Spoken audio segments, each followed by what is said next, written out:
ఓం గంగణపతే నమ ఐం సరస్వత్యే నమ క్రీం క్రీం మహాకాళికాయ నమ ద్రాం దత్తాత్రేయాయ నమ శ్రీరామ జయ రామ జయ జయ రామ రామాయ నమో నమ ఓం నమ శివాయ శివాయ గురవే నమ ద్రాం దత్తాత్రేయాయ నమ ఓం నమో భగవతే మేధా దక్షిణావర్తే మహ్యం మేధాం ప్రజ్ఞా ప్రయచ్చస్వ క్లీం కృష్ణాయ గోవిందాయ గోపీజనవల్లభాయ శ్రీకృష్ణ పరబ్రహ్మణే పరంజ్యోతిషే నమ మాతృభ్యో పితృభ్యో ఋషుభ్యో గురుభ్యో నమో నమ. యూట్యూబ్ ప్రేక్షకులందరికీ కూడా నమస్కారం అండి. నేను పాలపర్తి గురునాథ శర్మ జ్యోతిష్యం వాస్తు సిద్ధాంతిని. మీకంతా కూడా ప్రధానంగా ఇప్పుడు చెప్పబోయే టాపిక్ ఏంటిదంటే పూర్వజన్మం మరి కర్మ సిద్ధాంతం అంతా కూడా. పూర్వజన్మం అంటే ఏంటిది, పూర్వజన్మం నుంచి వచ్చిన కర్మ సిద్ధాంతం అంతా కూడా ఏ రకంగా జ్యోతిష్యంలో అంతా కూడా వివిధ మేషాది ద్వాదశ రాశుల వాళ్ళకి కర్మం అంటే ఏంటి, కర్మ సిద్ధాంతం అంటే ఏంటి, పూర్వజన్మలో చేసుకున్న కర్మ సిద్ధాంతం అంటే ఏంటి సంపూర్ణంగా విశ్లేషణ చేయడం జరుగుతుంది. మీకు లగ్నం తెలిసి ఉంటే లగ్నాన్ని చూసుకోండి. జన్మ లగ్నవశాత్తు ఈ యొక్క గ్రహస్థితి ఉంటాయి కనుక ఈ యొక్క కర్మల ప్రభావం వల్ల దైవ ఆగామి సూచిత సంచిత ప్రారంధ కర్మలు అని చెప్పేసి అంటారు అన్నమాట. అంటే పూర్వజన్మలో చేసుకున్న కర్మశేషం కానీ ఈ జన్మలో అనుభవించాల్సిన కర్మం కానీ మనం చేసుకున్న కర్మలైనా కానీ అంటే పూర్వజన్మలో చేసుకున్న కర్మలైనా కానీ ప్రధానంగా ఎటువంటి కర్మలకంతా కూడా కర్మ సిద్ధాంతం ప్రకారంగా ప్రతి ఒక్క మానవుడంతా కూడా ఆ కర్మని అంతా కూడా సంపూర్ణంగా అనుభవించి తీరాల్సిందే. కర్మ సిద్ధాంతం ప్రకారంగా ఏదో రకంగా స్వల్పంగా అయినా కానీ ఆ కర్మనంతా కూడా అనుభవించే విధంగా కొన్ని గ్రహాల ప్రభావం అంతా కూడా ఉంటుంది. జాతక చక్రం ప్రకారంగా లగ్న చక్రము, నవాంశము, షష్టాంశము, దశాంశము, త్రింశాంశం అని చెప్పేసి కొన్ని అంశాల్లో అంతా కూడా అంశపాదాల్లో గ్రహస్థితి అంతా కూడా ఈ రకంగా ఉంది. విశ్లేషణ చేసుకొని అంతా కూడా అందరికీ పరిష్కారం చేసుకోవడం జరుగుతుంది. జన్మ జాతకమే ప్రధానమైన జాతకంగా ఉంటుంది. లగ్నం తెలిసి ఉంటే కనుక లగ్నాన్ని చూసుకోండి, లేదు రాశి తెలిసి ఉంటే కనుక రాశిని చూసుకోండి. కర్మ సిద్ధాంతం అంతా కూడా పూర్వకర్మ సిద్ధాంతం ప్రధానంగా చూసుకుంటే నవమస్థానాన్ని కేంద్రంగా చెప్తుంది. మరి ఆ నవమస్థానాన్ని అనుభవించే విధంగా చేసేది దశమస్థానం అంటుంది. ప్రధానంగా ఈ యొక్క మళ్ళీ లగ్నము శరీర కారకత్వాల గురించి చెప్తుంది. శరీరంలో మీరు ఎటువంటి ఆరోగ్యంగా ఉంటారు, ఎటువంటి అనారోగ్యాలతో ఇబ్బంది పడుతుంటారని చెప్పడం జరుగుతుంది. ద్వితీయ స్థానం కుటుంబ స్థానం గురించి చెప్తుంది, ధనయోగాల గురించి చెప్తుంది. ఈ స్థానాలు ప్రధానంగా చూసుకుంటే పుత్రస్థానం పంచమ స్థానం అవుతుంది. ఆకస్మిక వ్యయము ఆకస్మిక లాభాలంతా కూడా ప్రధానంగా చూసుకుంటే అష్టమ స్థానము ఆయుస్థానం చెప్తుంది. ఈ స్థానాలు ప్రధానంగా చూసుకుంటే వివాహ జీవితం కోసం సప్తమ స్థానం చెప్తుంది. ఈ కర్మ సిద్ధాంతాన్ని అనుసరించి గ్రహాల యొక్క కూటమి కలయిక వల్ల కొన్ని ప్రభావాలని చెప్తూ ఉంటుంది. ప్రధానంగా కర్మఫలదాత అంతా కూడా శనీశ్వరుడు, కర్మని అనుభవించే విధంగా చేసేవాడు రాహు. మరి కొన్ని గ్రహాల యొక్క ఉగ్రగ్రహాలు అని చెప్పేసి ఉంటాయి. ప్రధానంగా కొన్ని గ్రహాలతోటి ఒక కలయిక సంయోగం వల్ల వాటి ప్రభావం అంతా కూడా ప్రబలంగా అనుభవించే విధంగా చేస్తూ ఉంటాయి అన్నమాట. సూర్య రాహుల కలయిక కానీ సూర్య కేతు కలయిక కానీ ఇది గ్రహణ యోగం కింద మారుతూ ఉంటుంది. చంద్ర రాహుల కలయిక అనేది దుష్కర్మ కింద ఉంటుంది. గురు చండాల యోగం అనేది ఒక యోగం ఉంటుంది అన్నమాట. బృహస్పతి రాహు కలయిక అనేది కొన్ని స్థానాల్లో అది అవయోగం కింద మారుతూ ఉంటుంది. లగ్నవశాత్ అంతా కూడా విశ్లేషణ చేసుకోవడం జరుగుతుంది. మీ పూర్వ జన్మలో చేసుకున్న పుణ్య ఫలితాన్ని ఈ జన్మలో అనుభవించే విధంగా, మరి ఇప్పుడు చేసుకున్న ఫలితాలంతా కూడా మరో జన్మలో అనుభవించే విధంగా దానికి కర్మ సిద్ధాంతం అంతా కూడా క్యారీ ఫార్వర్డ్ అవుతూ ఉంటుంది అన్నమాట. ప్రతి నిమిషం కూడా మీరు చేసుకున్న కర్మలు ఇక్కడ పుణ్యకర్మల్ని సంపూర్ణంగా అనుభవిస్తూనే కానీ ఈ ఆత్మ సిద్ధాంతం ప్రకారంగా చూసుకుంటే ఆత్మ శరీరాన్ని అంతే పొందుతూ ఉంటుంది, కానీ కొన్ని రాగద్వేషాలు అనేది ఉండవు. కానీ అనుభవించే విధంగా అంటే భోగ శరీరంతో ఉండేది భోగభాగ్యాలతో అనుభవిస్తూ ఉంటుంది ఆత్మ. యాతనా శరీరంతో ఉండేది దుష్కర్మాలు చేసి ఉంటే కనుక నరక బాధలు అనుభవిస్తూ ఉండడం. ఇటువంటి ఇతిహాసం అంతా కూడా మనకి గరుడ పురాణంలో చెప్తూ ఉంటారు. కొన్ని శాస్త్ర ప్రామాణికంగా అంతా కూడా చెప్పడం జరుగుతుంది. కర్మ సిద్ధాంతం అంతా కూడా ఈ రకంగా ఉంటుంది. మేషాది ద్వాదశ రాశుల వాళ్ళకి ఎటువంటి గ్రహాల యొక్క స్థితిగతి సంయోగం వల్ల జన్మజాతకం ప్రకారంగా దానికి ఎటువంటి పరిష్కారం చేసుకోవాలి, పూర్వజన్మలో చేసుకున్న దుష్కర్మల నుంచి బయటపడాలన్నా పుణ్యకర్మల నుంచి మీరంతా కూడా మోక్ష జ్ఞానాన్ని పొందాలన్నా ఎటువంటి పరిష్కారం అంతా కూడా ఆచరించాలి. అష్టైశ్వర ప్రాప్తి కోసం కానీ సత్సంతాన యోగం కోసం కానీ ఆలస్య సంతానం అవుతున్నా అనుకున్న పనులంతా కూడా నెరవేరకపోయినా ఆలస్యం అవుతున్నా ఆటంకాలు ఉంటున్నా కానీ ఎటువంటి పనులు అనుకుంటున్నా కానీ దాని ఆటంకాలు జరుగుతున్నా కానీ దీనికంతా కూడా పరిష్కారం చెప్పడం జరుగుతుంది. ఈ యొక్క కర్మ సిద్ధాంతం ఎపిసోడ్లో అంతా కూడా ప్రధానంగా ఈ యొక్క పూర్వజన్మ కర్మ సిద్ధాంతము మరియు ఈ యొక్క కర్మయోగం అనేది ఎటువంటి ప్రభావాలంతా కూడా చూస్తున్నాయి. గ్రహ యొక్క దోషాలంతా కూడా ఎటువంటి గ్రహాలకంతా కూడా పరిహారం చేసుకోవడం వల్ల రాజయోగం సిద్ధిస్తుంది. సంపూర్ణమైన ఆనందమైన జీవితం జీవించిన తర్వాత అష్టైశ్వర ప్రాప్తితోటి ఆనందమైన జీవితం జీవించిన తర్వాత మోక్ష జ్ఞానం పొందే విధంగా ఎటువంటి పరిహారాలంతా కూడా ఆచరించాలి, ఎటువంటి కర్మల వల్ల ఎటువంటి కర్మలు వస్తున్నాయి అనేది క్లుప్తంగా విశ్లేషణ చేయడం జరుగుతుంది.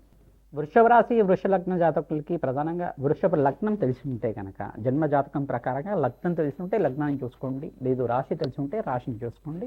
ప్రధానంగా ఈ యొక్క కర్మ సిద్ధాంతము, కర్మయోగ సిద్ధాంతము, పూర్వజన్మ కర్మశేషం అంతా కూడా ఈ రకంగా ఉంటుంది. పూర్వ కర్మ అంతా కూడా అనుభవించే విధంగా ఈ రకంగా గ్రహాల యొక్క కారకత్వం అవుతూ ఉంటాయి అనేది విశ్లేషణ చేయడం జరుగుతుంది. దైవ ఆగామి సూచిత సంచిత ప్రారంభ కర్మలో అని చెప్పేసి అంటారు.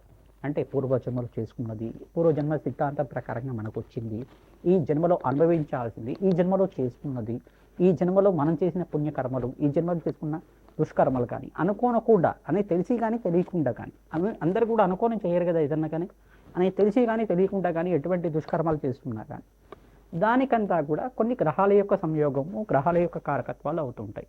ప్రధానంగా లగ్నము, నవాంశము, లగ్న చక్రం ప్రకారంగా లగ్నం అయితే కనుక లగ్నాధిపతి, నవమాధిపతి, దశమాధిపతి అంటే ద్వితీయాధిపతి, పంచమాధిపతి ఈ గ్రహాలంతా కూడా యోగకరంగా ఉండాలి. ప్రధానంగా కర్మఫలదాత నవమస్థానం చెప్తారు. నవమస్థానం పితృస్థానము, పూర్వపుణ్యాన్ని చెప్తూ ఉంటుంది. ప్రధానంగా పితృదోష నివారణార్థం ఎటువంటి కర్మలంతా కూడా ఆచరించాలి. ప్రధానంగా పూర్వజన్మలో చేసుకున్న కర్మయోగం అంతా కూడా ఈ రకంగా ఉంది. పూర్వజన్మలో మీరు ఏ జన్మని ఆచరించారు, ఈ జన్మ వల్ల మీకంతా కూడా ఇటువంటి పుణ్య జన్మ వచ్చింది అంతా కూడా విశ్లేషణ చేసుకోవడం జరుగుతుంది.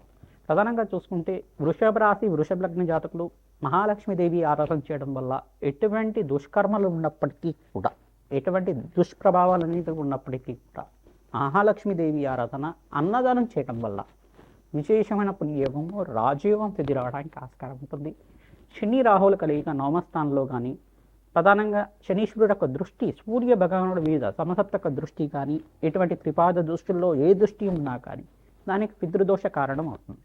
ప్రధానంగా నవమస్థానంలో పాపగ్రహాల యొక్క సంయోగం కానీ, కుజరాహువులు కానీ, ఈ యొక్క శని రాహువులు కానీ, శని కేతువులైనా కానీ ఏ గ్రహాల యొక్క స్థితిగతి ఉండడం వల్ల మీకు ప్రధానంగా అనుకున్న పనులు ఆటంకాలు అవుతూ ఉండడం కానీ, శుక్ర కేతువులు కలిగిక, శుక్ర కుజులు కలిగిక సప్తమ స్థానంలో ఉంటే కనుక వివాహ జీవితంలో ఆలస్యం అవుతూ ఉండడం కానీ, వృషభ రాశి వృషభ లగ్న జాతకులకి సంతానం ఆలస్యం ఉండడం, పంచమ స్థానంలో అంగారకుడు ఉన్న, పంచమ స్థానంలో రాహు అంగారకుడు కలిసి ఉన్న కొన్ని అనారోగ్య ఇబ్బందులు అనేది ఉండడం, కుజ కేతువులు కలిగిక పంచమ స్థానంలో ఉన్న, సప్తమ స్థానంలో ఉన్నా కానీ లగ్నాన్ని బట్టి కొన్ని రోగ కారకత్వాలు చెప్తూ ఉంటారన్నమాట. స్త్రీలకైతే కనుక ఆలస్య సంతానం అవడానికి ప్రధానంగా పంచమ స్థానం, సప్తమ స్థానం కారణమవుతుంది. సంతాన స్థానంలో పంచమ స్థానంలో కుజ కేతువులు కలిగి ఉంటే కనుక స్త్రీలకి కొంచెం పీసీఓడి ప్రాబ్లమ్స్ కానీ, ఓవరీ ప్రాబ్లమ్స్ కానీ, ఇటువంటి చర్మ సంబంధమైన అనారోగ్యాలు ఉండడం కానీ కొన్ని అనారోగ్య సూచనలు ప్రాయంగా చెప్పడం జరుగుతుంది. ప్రధానంగా చెప్తుంటే ఇక్కడ చూసుకుంటే గురు చండాల యోగం సప్తమ స్థానంలో పంచమ స్థానంలో ఉంటే కనుక కొంచెం షుగర్ వచ్చే ఛాన్సెస్ కానీ, ఆ యొక్క ప్రధానంగా చూసుకుంటే ఆస్తమా కానీ, కొంచెం ఊపిరితిత్తుల బాధలు అనేది ఉండడం కానీ, ప్రధానంగా లంగ్స్ ఇన్ఫెక్షన్ ఎక్కువగా ఉండడం కానీ ఈ యొక్క కారకత్వాలు చెప్తూ ఉంటారన్నమాట. ప్రధానంగా ఈ యొక్క కారకత్వాల వల్ల వారు చెప్తుండేది ఏంటంటే ప్రధానంగా దైవతారాధన చేసుకోవడం, భగవంతుడి యొక్క సేవ చేయడం, తద్వారా ఎటువంటి పూర్వజన్మలో చేసుకున్న కర్మ సిద్ధాంతం ప్రకారంగా జన్మాంతరమైన మహాపాతకాలంతా నివారణ కావడానికి పుణ్యక్షేత్ర దర్శనాలు ఆచరించాలి, అన్నదానం చేయాలి, గోమాత సేవ చేసుకుంటూ ఉండాలి. ప్రధానంగా తల్లి తండ్రికి అంతా కూడా ప్రతినిత్యం కూడా నమస్కారం చేసుకోవడం వల్ల అష్టైశ్వర ప్రాప్తి కలుగుతుంది, వంశాభివృద్ధి కలుగుతుంది. భగవంతుడి యొక్క దయ వల్ల మీకంతా కూడా రాజ్యోగం సిద్ధి రావడానికి ఆస్కారం ఉంటుంది. ముఖ్యంగా ధ్యానం చేసుకోవడం, మెడిటేషన్ చేయడం వల్ల ఆత్మశాంతి కలుగుతుంది, మనశ్శాంతి కలుగుతుంది. ప్రధానంగా ఆత్మకి శరీరం ఉండదు. ప్రధానంగా ఆత్మకి ఎటువంటి శరీరం ఉంటుందయ్యా అంటే భోగ శరీరం. అంటే ఇది ఎటువంటి పుణ్యకర్మలు ఆచరిస్తే ఇంద్రలోకంలో ప్రధానంగా స్వర్గలోకంలో అంతా కూడా రాజయోగాన్ని అనుభవించే విధంగా ఉంటుంది. యాతనా శరీరం ఏం చేస్తుందయ్యా అంటే యాతన శరీరానికి నీకు అనుభవించే విధంగా ఉంటుందన్నమాట. అంటే ఆ యాతన శరీరానికి ఏమైనా శిక్షలు వేసి ఉంటే కనుక ఆ శిక్షని అనుభవించే విధంగా అంతవరకే ఉంటుంది. దానికి ఎటువంటి రాగద్వేషాలు ఉండవు, ఎటువంటి శరీర స్పర్శ కానీ శరీరంలో చూసుకునే ఈ యొక్క స్పర్శ జ్ఞానం అనేది ఉంటుందన్నమాట. ఇటువంటి కర్మ సిద్ధాంతం ప్రకారంగా గరుడ పురాణంలో చెప్పిన విధానంగా మనమంతా కూడా విశ్లేషణ చేయడం జరిగింది. ప్రధానంగా అన్నదానం చేయడం, గోమాత సేవ చేసుకున్న వాళ్ళకి, శక్తి ఉన్నవాళ్ళు ఆవు దూడ మరియు 6 నెలల గ్రాసంతో గోశాలలో కానీ బ్రాహ్మణోత్వం కానీ దక్షిణ సహితంగా మీకు శక్తి కొలిది ఎట్లాగైతే గోదానం చేయాలని చెప్పేసి అన్నారు, గోదానం చేయాలని చెప్పి శాస్త్ర ప్రామాణికం చెప్పారు. శక్తి కొలిది ఉన్నవాళ్ళు మాత్రం సంపూర్ణ గోదానం అంతా కూడా ఆచరించడం, ప్రతినిత్యం కూడా గోమాత సేవనిత్యంగా రాసాన్ని సమర్పిస్తూ ఉండడం వల్ల, దాన్ని పోషణ చేయడం వల్ల రాజయోగం సిద్ధిస్తుంది, అష్టైశ్వర్య ప్రాప్తి కలుగుతుంది.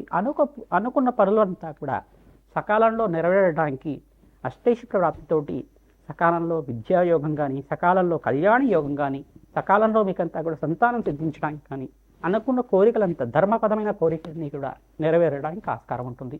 ఇష్టదేవత ఆరాధన చేయండి, కులదేవత ఆరాధన చేయండి. ఎవరైతే కులదేవత ఆరాధన మర్చిపోతూ ఉంటారో కొన్ని సంవత్సరాల దాకా ఆర్థిక ఇబ్బందులు అనుభవిస్తూ ఉండడం జరుగుతూ ఉంటుంది. ఇటువంటి దుష్కర్మల నుంచి బయటపడటానికి అన్నదానం చేయడం వల్ల, కులదేవత ఆరాధన చేసుకోవడం వల్ల అనుకున్న పనులంతా కూడా సకాలంలో నెరవేరడానికి ఆస్కారం ఉంటుంది. శ్రీమాత్రే నమః.